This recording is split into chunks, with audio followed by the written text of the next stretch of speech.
Hello student, आज का topic है ऑफ़र एंड प्रपोज़ल। ये किस में आता है? आपका एग्रीमेंट में आता है। हमने लास्ट क्लास में पढ़ा था basic about contract, types of contract, agreement सब पढ़ा है। मैंने एक प्लेलिस्ट बना दी है, आप जाके देख सकते हैं। तो मैंने बताया था कॉन्ट्रैक्ट के लिए क्या होना ज़रूरी होता है। पहले एग्रीमेंट होता है, और एग्रीमेंट ऐसा होना चाहिए जो इन्फोर्समेंट बाय लॉ हो, या इन्फोर्सेबल बोल सकते हैं आप, जो कि हम कोर्ट में ले जाके अगर कोई डिफ़ॉल्ट कर रहा है तो उससे कंपनसेशन ले पाए। ठीक है। अब एग्रीमेंट में दो चीज़ें होती हैं, offer and acceptance. Okay, offer and acceptance. अब आज हम समझेंगे ऑफ़र क्या होता है। ओके, तो सिंपल ऑफ़र, यहाँ पे एक चीज़ और समझ लीजिए। पर्सन मेकिंग द ऑफ़र, जो पर्सन ऑफ़र दे रहा है उसको क्या बोलते हैं according to Indian contract act? Offeror. Person to whom offer is made, जिसके सामने ऑफ़र प्रस्तुत किया जा रहा है उसको क्या बोलते हैं? ऑफरी। ओके, आप समझते हैं डेफिनेशन ऑफ ऑफ़र। क्या डेफिनेशन है ऑफ़र का? ठीक है, तो देखते हैं ऑफर क्या definition. According to section 2A of Indian contract act 1872, an offer is a conditional proposal. Offer क्या होता है? एक कंडीशनल प्रपोजल होता है, मेड बाय अ बायर और सेलर टू बाय और सेल एन एसेट्स।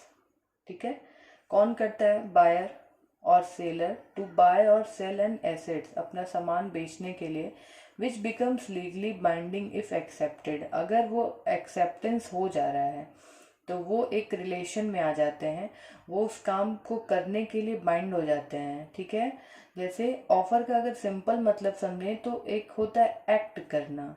ठीक है, अगर किसी के सामने ऑफर दिया जा रहा है, सपोज ए है और बी है। ए कह रहा है मेरा कार खरीद लो बी से, प्राइस है मान लीजिए 50K। ठीक है, ए ने ऑफर किया किसको? बी को, मेरा कार खरीद लो 50K में, ओल्ड कार है। बी इस चीज को सुन रहा है, समझा, ठीक है, और उसके बाद रिटर्न में उसे प्रॉमिस कर दिया, ठीक है मैं तुम्हारा कार खरीद लूंगा। यानी यहाँ पे क्या हो गया? एक्सेप्टेंस हो गया। यानी ये जो ऑफर दिया ना बी को, यहाँ दोनों एक ही पॉइंट पे, सेम पॉइंट पे, और इनके बीच एक चीज और है, कंसिडरेशन। ये मैंने बताया है, आप जाके चेक करिएगा एक बार, कंसिडरेशन क्या होता है। ठीक है, यानी कंसिडरेशन यही है 50K। ठीक, तो ये एक्सेप्ट हो गया। तो यहाँ पे यही लिखा है, N offer is a conditional proposal. Offer को प्रपोजल भी कहते हैं, ऑफर को प्रपोजल भी कहते हैं। ये ऑफर वर्ड इंग्लिश लॉ के द्वारा यूज किया गया है। किसके द्वारा यूज किया गया है? By English law. और ये word Indian contract act 1872 use करता है। ठीक, अब देख लीजिए, an offer is a conditional proposal made by buyer और सेलर टू बाय और सेल एन एसेट्स, जो अभी मैंने एग्जांपल आपको बताया, which becomes legally binding if accepted. अगर वो क्या हो जाएगा? एक्सेप्ट हो जाएगा, तो वो एक रिलेशन में आ जाएंगे, लीगल बाउंड हो जाएंगे उस काम को करने के लिए। ओके, अब आप देख लीजिए आगे। N offer is A statement. Offer क्या होता है? एक स्टेटमेंट होता है, that the person making it is willing. उससे ये पता चलता है कि सामने वाला उस काम को करने के लिए कितना तैयार है, रेडी है या नहीं। ठीक है, contract on the terms stated, जो भी एक बताया जा रहा है कि ये चीज़ है पर्टिकुलर, आपको ये खरीदना है, उसकी प्राइस ये है, वट एवर। तो सामने वाला, जिसके सामने हम ऑफर दे रहे हैं, पर्सन मेकिंग द ऑफर, जो ऑफर कर रहा है उसको क्या बोलेंगे? Offeror. Person to whom offer is made, उसको क्या बोलेंगे? ऑफरी। ठीक, अब देखिए इसके एलिमेंट्स ऑफ ऑफर क्या एलिमेंट्स हैं ऑफर के?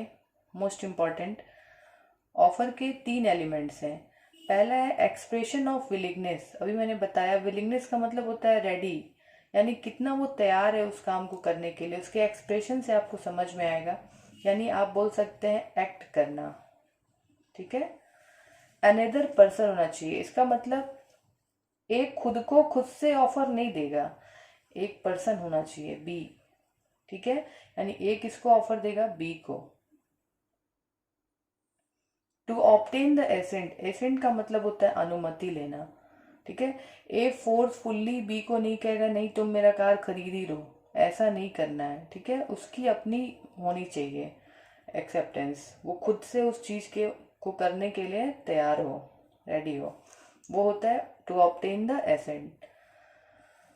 अब देख लेते हैं types of offer.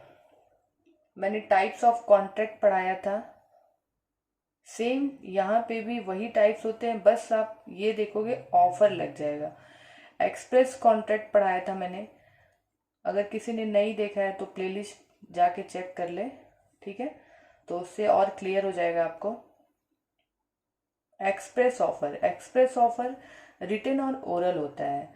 Express simple आप यहाँ समझ लो, एक्सप्रेस का मतलब होता है कि जो भी ऑफर सामने वाला कर रहा है और जो उस चीज को सुन रहा है वो सेम वही चीज सुन रहा है जो उसको बताया जा रहा है। यहाँ पे चीजें बिल्कुल क्लियर होती हैं, ठीक है। सपोज ए बोल रहा है कि मैं अपना स्कूटर बेच रहा हूँ, कोई भी प्राइस है, सपोज 5000 ही है, ठीक है। 5000 में अपना स्कूटर बेच रहा हूँ, क्या तुम खरीदोगे? तो बी बोल दिया हाँ ठीक है मैं खरीदूंगा। तो ये क्या है? एक्सप्रेस ऑफर है। यहाँ पे चीज़ें बिल्कुल क्या होती हैं? क्लियर होती हैं, ओके। अब या ये भी कर सकता है ए, इसको एडवर्टाइज करवा सकता है, रिटन न्यूज़पेपर में निकलवा सकता है कि मेरे पास एक बहुत अच्छा स्कूटर है, ओल्ड मॉडल, बहुत पुराना है, बट आज भी क्या है, बहुत उसके अंदर है फीचर्स, ठीक है। तो वो रिटन में एडवर्टाइज करवा सकता है, तो वो भी आपका क्या होगा? एक्सप्रेस ऑफर होगा, ओके। यानी एक्सप्रेस ऑफर रिटन भी हो सकता है और ओरल भी हो सकता है। अब देख लेते हैं इम्प्लाइड ऑफर क्या होता है।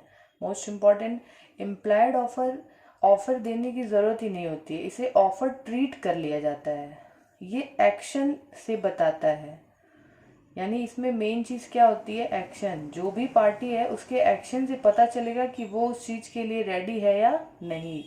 फॉर एग्जाम्पल आप समझ लो, आप क्या कर रहे हो, ट्रैवल कर रहे हो और अपने स्टॉपेज पे उतरे, ठीक है, वहाँ खड़े हो, आपके पास बहुत सारा लगेज है, कूली खुद से आएगा आपके पास, आपका लगेज उठाएगा, आप उसे ऑफर नहीं करोगे। बट अगर आप खड़े हो, अगर आपको नहीं कैरी करवाना है तो आप मना कर सकते हो डेट टाइम, लेकिन आप मना नहीं किए तो वो आपका लगेज उठाएगा और ले जाएगा बस स्टैंड तक। आप भी तो यानी आप उसको बोले नहीं, वो खुद से आया, तो ये मान लिया जाएगा।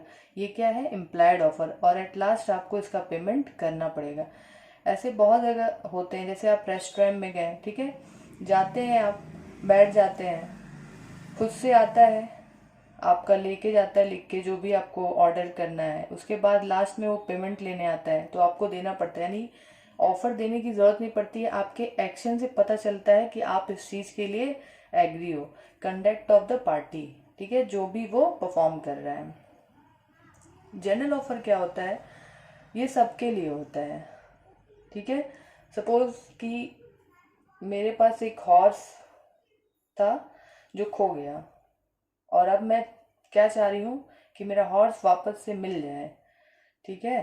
तो इसके लिए मैं क्या कर सकती हूँ? एक जनरल ऑफर दे सकती हूँ कि जो भी मेरा खोया हुआ हॉर्स ला के देगा उसको मैं सर्टेन एक अमाउंट दूंगी, ठीक है, 10K मान लीजिए। तो ये क्या होगा? आपका जनरल ऑफर होगा, जिसमें सारे लोग इन्वॉल्व होंगे, कोई स्पेसिफिक बंदा नहीं है, ठीक है। ये होता है जनरल ऑफर। स्पेसिफिक ऑफर क्या होता है? जिसमें एक डेफिनेट पर्सन को हम बोलते हैं कि तुम ही ये काम करो। जैसे मेरा हॉर्स खोया, तो मान लीजिए मेरा कोई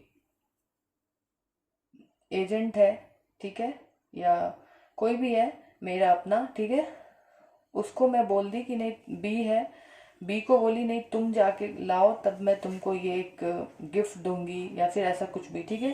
तो यहाँ जहाँ पे डेफिनिट पर्सन होगा वो क्या होगा आपका, इस स्पेसिफिक ऑफर होगा।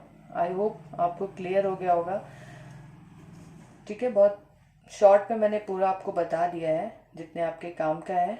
एक बार वापस से आप देखिएगा, अगर कुछ डाउट होगा तो कमेंट करिएगा। Okay, thank you class.